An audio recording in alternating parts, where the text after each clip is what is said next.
Olá, meus queridos alunos, estamos de volta com a nossa revisão para a segunda fase em trabalho, agora no dia 28 de maio. E eu tenho certeza que você está muito próximo de alcançar o seu objetivo, você está muito próximo da sua aprovação. E para darmos continuidade à nossa revisão, nós vamos falar agora a respeito dos embargos à execução. Embargos à execução, que já é uma peça da fase de execução.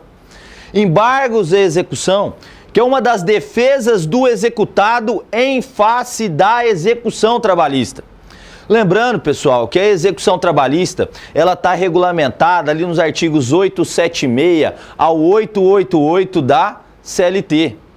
E o grande detalhe dos embargos à execução é que você tem que encontrar no exercício da sua peça prática profissional a palavrinha trânsito em julgado. Os alunos temem encontrar essa palavra trânsito em julgado na leitura do exercício.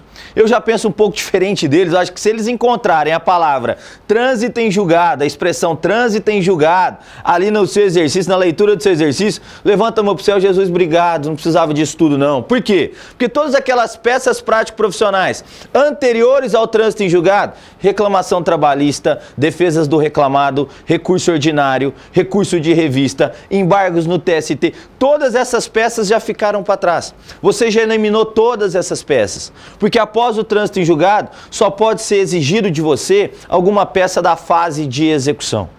E na fase de execução nós temos embargos à execução, exceção de pré-executividade, embargos de terceiro, impugnação à sentença de liquidação e o agravo de petição. Para começarmos o estudo a respeito das peças da fase de execução, nós vamos falar agora dos embargos à execução. Não se esqueça, primeira parte da fase de execução é liquidar a sentença. Artigo 879 da CLT. Quando para o juiz liquidar a sentença, ele tem duas opções. Intima as partes apresentam seus cálculos, aí o juiz tem duas opções. Primeira opção, ele pode notificar as partes para que as mesmas se manifestem a respeito dos cálculos uma das outras. No prazo de 10 dias, esse prazo é sucessivo e sob pena de preclusão. Se o juiz ainda achar necessário, ele pode pedir a ajuda do perito e após ele profere a sentença de liquidação. O nome não está tão correto tecnicamente falando, já que essa decisão ela não põe fim a nenhuma fase do processo, então não poderia ser considerado como sentença. Porém, assim que os doutrinadores a denominam, nós vamos seguir essa linha também, sentença de liquidação, homologação dos cálculos. Ainda nesse sentido, após o juiz notificar as partes para apresentar os cálculos apresentados, o que o juiz pode fazer? Não abre prazo para ninguém, chama o perito no processo, perito confecciona um laudo e o juiz assim profere a sentença de liquidação. Proferida a sentença de liquidação, homologados os cálculos, eu tenho o valor líquido do débito. Próximo passo, expedição de mandado de citação, penhora e avaliação. Nesse caso, o executado vai ser citado para no prazo de 48 horas. Presta atenção. Pagar o débito, extingue o processo. Ou ainda, espontaneamente, realizar o depósito do valor do débito em juízo ou nomear bens à penhora. Ou ainda, caso ele não tome nenhuma dessas três atitudes, nenhuma dessas três providências, caso ele não pague o débito, não nomeie bens à penhora ou não faça o depósito do bem em juízo, será realizada a penhora forçada de bens. Com a penhora de bens, com o depósito em juízo, ou ainda com a nomeação de bens à penhora, ocorreu a garantia do juízo. Detalhe de suma importância aqui para os nossos embargos de execução. Garantia do juízo. Garantiu o juízo. Garantiu o juízo e você está advogando para o executado. Garantiu o juízo, você está advogando para o executado, só pode ser uma peça prática profissional. Embargos à execução. Embargos à execução. Garantiu o juízo, você está advogando para o executado, só pode ser uma peça prática profissional. Embargos à execução. Garantiu o juízo, você advogando para o executado, só pode ser uma peça prática profissional. Embargos à execução. Momento no qual você vai atacar a execução. Pessoal, como eu fiz com as outras peças, eu preparei um exercício para que nós possamos analisar na aula de hoje. Lembrando que esse exercício é inédito, esse exercício foi criado por mim, tá ok? Vamos para a análise do exercício? Embargos à execução. Eu vou fazer a leitura com vocês e depois a gente faz a resolução, depois confeccionamos juntos a peça prático-profissional. Embargos à execução. Na reclamação trabalhista que tramita pela 6ª Vara do Trabalho de Araraquara, a empresa Tomileve S.A. foi condenada ao pagamento de R$43 mil a título de verbas trabalhistas ao empregado Oswaldo Cláudio Moto. Após o trânsito em julgado, olha só, após o trânsito em julgado, ou se transitou em julgado, gente, se transitou em julgado, levanta a mão pro céu, Jesus, obrigado, não precisava de estudo por mim hoje não, dia 28 tá aí, olha, transitou em julgado, você já elimina todas aquelas peças anteriores ao trânsito em julgado, reclamação trabalhista, recurso ordinário, contestação. Após o trânsito em julgado, as partes foram intimadas a apresentar seus cálculos, sendo que o fizeram no prazo legal. Olha só a fase de liquidação aí. Ato contínuo, o juiz do trabalho determinou a remessa dos autos ao senhor perito, que apresentou laudo constando como valor atualizado do débito o montante de R$52 mil, com juros com base na taxa Selic. O juiz determinou a expedição de mandado de citação, penhora e avaliação para a empresa. Antes da citação da empresa, o senhor oficial de justiça conseguiu localizar o senhor Edenildo Coruja Seca, de forma que o citou e em 48 horas penhorou seu veículo esportivo, avaliado pelo Serventuário da Justiça em R$352 mil. Desesperado com a situação, Edenildo lhe contrata para defender seus interesses, informando que até aquela data a empresa ainda não havia sido citada. Redige a peça cabível no caso em tela. Pessoal, vamos extrair algumas informações desse exercício aqui.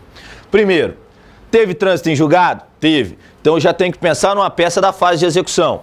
Segundo, o meu cliente foi citado na fase de execução? Foi, ele foi citado pelo senhor oficial de justiça.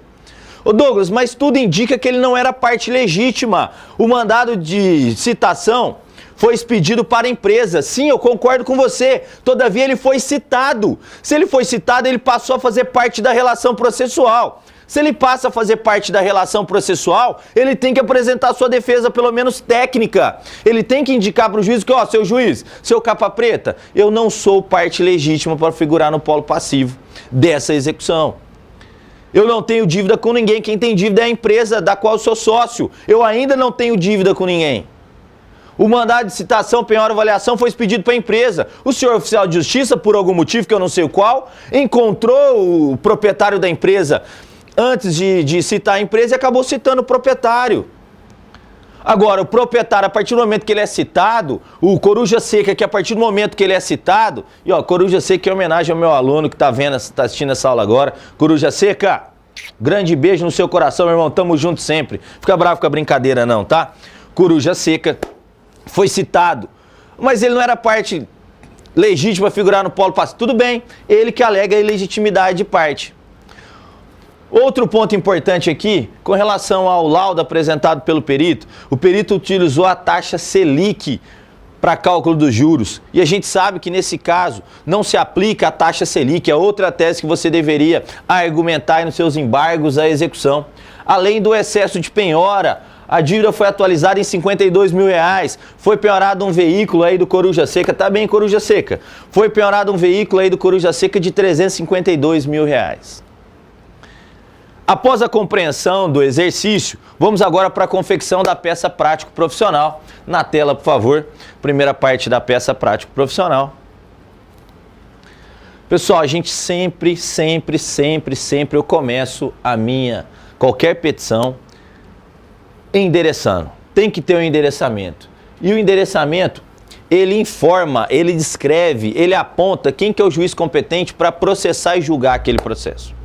Com relação aos embargos à execução, muito embora tenha duas correntes, uma corrente que entende que seja um incidente processual, outra corrente que entenda que seja uma ação, né, tem a natureza de ação, os embargos à execução, nesse caso aqui, eu prefiro seguir a corrente que entende que trata-se do que? De um incidente processual, ok? Então, nesse caso, eu tenho que endereçar os meus embargos de execução justamente para o juiz da execução. E aqui no caso, excelentíssimo senhor doutor, juiz do trabalho da vara do trabalho de... Eu endereço sempre para o juiz da vara do trabalho. Quando eu oponho os embargos de execução, você já tem uma ação tramitando, já tem uma ação rolando. Se já tem uma ação rolando, eu preciso indicar o número do processo. Nesse caso, me foi fornecido o número do processo? Não, não foi fornecido o número do processo. Se não foi fornecido o número do processo, basta eu colocar processo número. Basta eu colocar processo número. Nesse caso, no caso dos embargos, eu preciso qualificar de forma completa o embargante. Eu preciso qualificar de forma completa o embargante. Nesse caso, a gente qualifica da seguinte forma: Edenildo Coruja Seca, qualificação e endereço completos. Edenildo Coruja Seca, qualificação e endereço completos. Douglas, mas eu não preciso colocar RG, CPF. Não, gente, não precisa. Basta Edenildo Coruja Seca, qualificação e endereço completos. Tem que indicar o advogado, por seu procurador com procuração em anexo.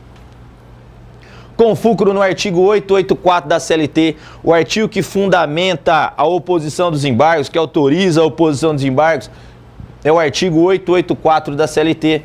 Vem respeitosamente a presença de Vossa Excelência opor.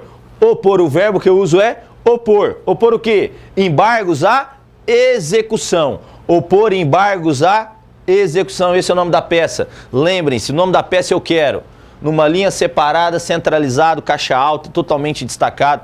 Pro examinador pegar a tua prova lá na hora da correção, foi esse filho da puta, acertou a peça. Ele acertou a peça. Você facilita a vida do examinador. Em face de Oswaldo Cláudio Moto. Pessoal, quem que é o embargado? Ó, embargante, embargado. Quem que é o embargado aqui nos embargos de execução? É justamente o exequente. O exequente que é o embargado aqui nos embargos à execução.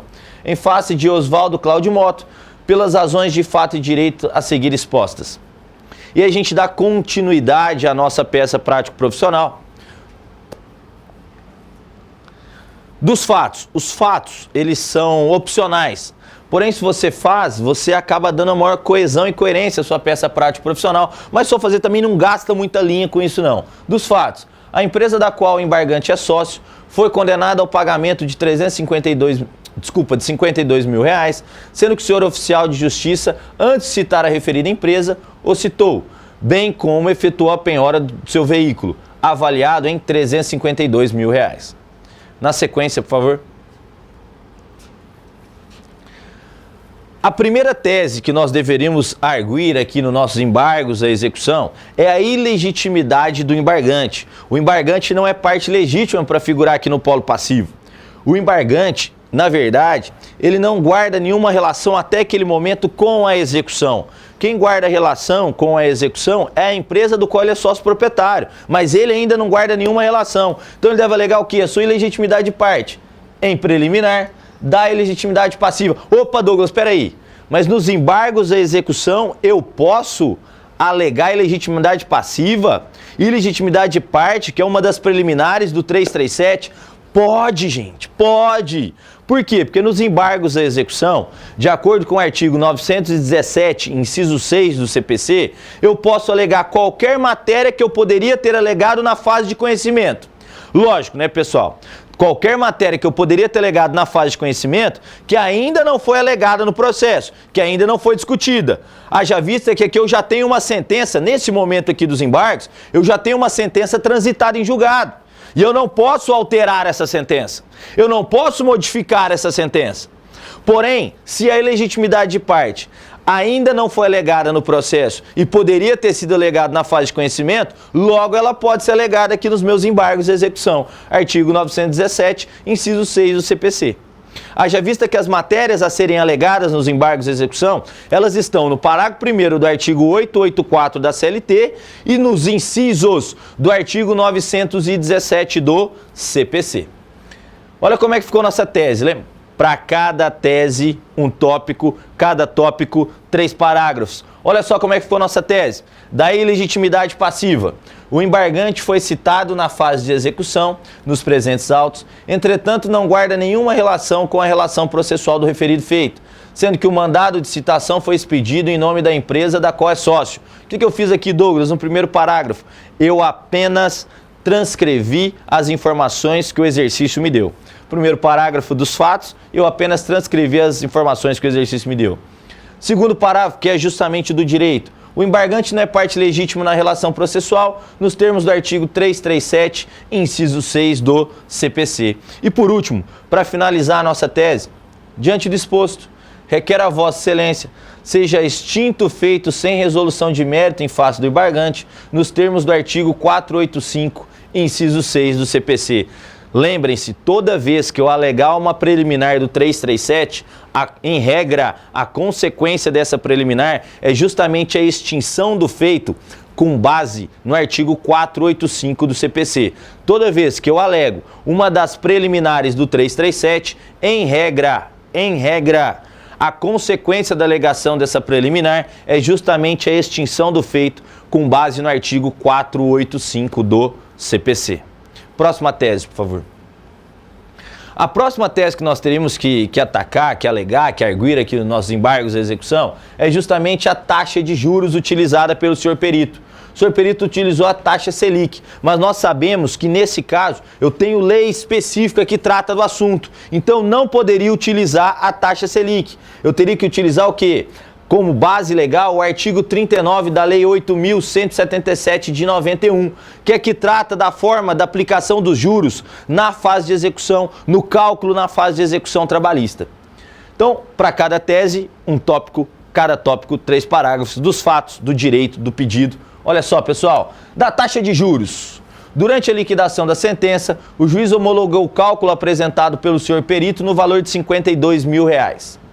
Ocorre que o perito elaborou a conta com juros com base na taxa Selic. Entretanto, aplicam-se os juros com base no artigo 39 da Lei 8.177 de 91, de forma que a conta homologada está equivocada, configurando o excesso de execução, conforme artigo 917, parágrafo 2º, inciso 1 do CPC. Nesse caso, eu tenho um excesso de execução, já que ele usou juros de forma equivocada. Diante do exposto, requer seja realizada novo cálculo pelo perito. Requer seja realizado novo cálculo pelo perito. Esse é meu pedido. Próxima tese, por favor. A minha terceira tese que eu deveria arguir aí nos meus embargos de execução é justamente do excesso da penhora. A penhora foi realizada em excesso, porque ele foi citado e teve um veículo penhorado. Mas esse veículo está avaliado no valor de R$352 mil, enquanto que a execução, o valor atualizado da execução encontrado pelo juiz na fase de liquidação é de R$52 mil. Então eu tenho aqui um excesso de penhora. Olha só como é que ficou a minha tese. A empresa da qual o embargante é sócio foi condenada ao pagamento de R$52 mil, conforme cálculos homologados pelo juízo na fase de execução. Ocorre que a penhora recaiu sobre bem móvel que foi avaliado em R$352 mil, ou seja, em valor muito superior àquele devido, o que configura o excesso de penhora, conforme dispõe o artigo 874 do CPC. Diante do exposto, requer a Vossa Excelência seja desconstituída a penhora referente ao valor excedido ou reduzida nos termos do artigo 874, inciso 1 do CPC. 874, inciso 1 do CPC. E agora nós vamos para o fechamento da nossa peça prático-profissional. Próxima tela, por favor. Dos pedidos. Eu tenho que finalizar com os pedidos. Lembrando que a estrutura dos embargos de execução, ela se assemelha muito à estrutura da petição inicial da reclamação trabalhista. Se você na hora da sua prova não se lembrar da estrutura dos embargos de execução, basta utilizar a estrutura da reclamação trabalhista. Eu já falei para vocês, agora nesse momento final, o que eu indico? Que você, Douglas, ainda não conseguir pegar as estruturas de peça. Tranquilo, você vai levar 3 estruturas para sua prova, guardada aqui dentro do seu coração. 3 estruturas. A da reclamação trabalhista que você vai utilizar para a reclamação trabalhista, embargos de execução e para todas as ações com procedimentos especiais. Você vai levar a estrutura da contestação, que essa é ímpar, essa serve apenas para contestação. E você vai levar a estrutura do recurso ordinário. A estrutura do recurso ordinário você vai aplicar em todo e qualquer recurso que você tiver que fazer. Douglas, mas nos embargos, no agravo de instrumento, você, além daqueles requisitos mínimos da estrutura do recurso ordinário, você ainda tem que alegar a juntada das cópias obrigatórias e facultativas, o depósito recursal, ele é de 50% do valor do depósito recursal do recurso principal, você requer a notificação da parte contrária para apresentar contra-minuta ao agravo de instrumento e contra-razões ao recurso que você quer destrancar, tudo bem. Se você utilizar a estrutura do recurso ordinário, lógico que você não vai conseguir acertar esses detalhes. Porém, você vai perder 0,10, 0,20, mas a estrutura da peça está pronta. Melhor do que você não lembrar de estrutura nenhuma. Então, leve consigo para a prova 3 estruturas: reclamação trabalhista, contestação e recurso ordinário. Lógico, se você está tranquilo, conseguiu pegar todas as estruturas que nós passamos, show, beleza. Não vai descartar agora nesse momento não. Mas se você ainda está inseguro e não conseguiu pegar todas as estruturas, a dica de última hora, porque isso é revisão, isso é aquela dica certeira. Eu estou sendo cirúrgico aqui nesse momento. A dica da revisão. Dica da revisão. Leva 3 estruturas para sua prova: reclamação trabalhista, contestação, recurso ordinário. Reclamação trabalhista você vai utilizar para a reclamação trabalhista, para os embargos de execução e para todas as ações com procedimentos especiais. A contestação é ímpar, você vai usar só para ela. Enquanto que a estrutura do recurso ordinário você vai usar para o recurso ordinário e para qualquer outro recurso que for exigido na sua prova. Tá ok? Tamo junto? Vamos fazer os pedidos aqui agora e fechar nossos embargos de execução? 2 pedidos. Diante do exposto, requer a procedência dos embargos para o fim específico de declarar a ilegitimidade passiva, extinção do feito sem resolução do mérito, realização de novo cálculo e desconstituir a penhora da parte excedente ao valor devido ou reduzi-la. Nós pegamos aqui os pedidos das 3 teses que nós arguímos, que nós elaboramos e acabamos aplicando aqui. Requer a notificação do embargado para manifestar-se no prazo de 5 dias. Manifestação do embargado, embargos de execução tem o contraditório, eu preciso requerer aqui a notificação do embargado. Protesta provar o alegado por todos os meios de prova admitidos em direito, tais quais documentais, orais e pericial. Dá-se a causa o valor de R$52 mil. Olha só, até então a gente estava dando valor à causa da seguinte forma. Dá-se a causa o valor de R cifrão 3 pontinhos, entre parênteses, valor por extenso. Mas aqui eu tenho o valor da causa. E qual que vai ser o valor da causa dos embargos? Sempre o valor da causa dos embargos vai ser o valor da execução. A execução não está atualizada em R$52 mil. Por via de consequência, qual que vai ser o valor da causa dos embargos? O valor da causa dos embargos é R$52 mil. Só para encerrar, nestes termos, pede deferimento, local e data, advogado, OAB, você não assina a peça, não coloca seu número da sorte, não faz coraçãozinho, não faz florzinha, não faz nenhum bichinho aqui, não identificando a peça, tamo junto sempre, sua aprovação está garantida. Pessoal, muito obrigado pelo prestígio de vocês nessa aula de embargos e execução. Daqui a alguns instantes a gente volta com mais uma peça prática profissional, ainda na fase de execução para vocês. Grande beijo, vamos tomar aquele cafezinho, daqui a pouquinho estamos de volta.